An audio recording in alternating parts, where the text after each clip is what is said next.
sur votre question sur le président Macron, je pense que personne mieux que le président de la République dans les conditions actuelles porte les revendications de Congolais. Et il y a une bonne chose dans ce que le président Macron compte faire, c'est qu'il compte venir à Kinshasa.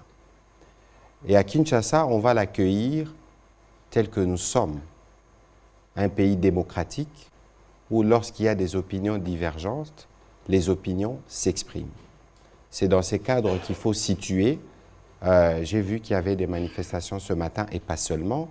Vous avez suivi le ministre Lutundula, intervenant après la sortie du président Macron pour dire que le mot que le président Macron a sorti en répondant à la question de votre confrère de Sakweno n'ont pas été suffisants.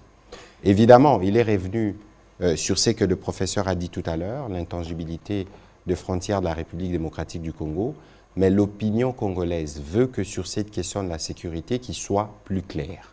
Il n'y a pas de place pour l'ambiguïté, le mal est connu, il faut le nommer par son nom. Après, il y a la diplomatie, parce que la France, depuis le début, essaie de proposer de faire des bons offices.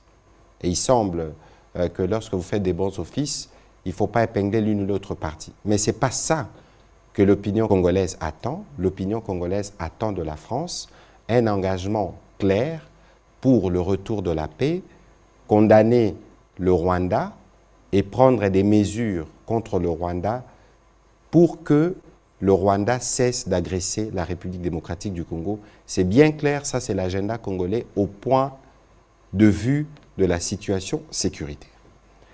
Le président Macron vient en RDC avec une délégation de plus de 152 personnes, notamment deux hommes d'affaires, y compris Xavier Niel, qui est la deuxième fortune de France. Parce que, au-delà des aspects sécuritaires, en République démocratique du Congo, deuxième plus grand pays d'Afrique, aux ressources qui sont celles qu'elles sont, on ne peut pas ne pas parler d'économie. Et donc, il y a un forum économique qui est prévu et qui comprendra et qui connaîtra la participation des deux commissaires européens. Parce que cette visite, elle est stratégique pour nous, mais elle est beaucoup plus stratégique pour la France, parce que vous avez suivi que le président Macron a plus ou moins dressé la ligne de ce qu'il doit faire, et en République démocratique du Congo, c'est les pays principaux en Afrique centrale, et je pense que c'est ça qu'il viendra dire ici de manière claire. Troisièmement, il y a évidemment des aspects culturels, parce que vous savez que la place de Paris est une place qui est très prisée par nos artistes, à la fois peintres, à la fois musiciens. Il est question de voir aussi ce que nous pouvons explorer dans ces registres-là. Donc l'étape de la RDC est une étape cruciale de cette visite. Nous voulons, nous, avant d'aborder évidemment des sujets de développement, des sujets qui nous tiennent avec les hommes d'affaires qui l'amènent, nous voulons que la France clarifie sa position avec des mots clairs, parce que c'est eux qui sont les premiers élocuteurs de la langue française. Nous ne voulons pas des discours ambigus, on veut un engagement clair pour le retour de la paix dans l'Est, et les autres questions pourront être abordées dans la plus grande sérénité. Et ici, il faut éviter alors d'aller dans un piège. Le fait que le président Macron vienne, il faut considérer que c'est une opportunité. Il a dit lui-même, et je terminerai par là, lorsqu'il répondait à la question de Lusakweno, qu'il est comme dans un match, dans ses propos liminaires, qu'il est comme dans un match.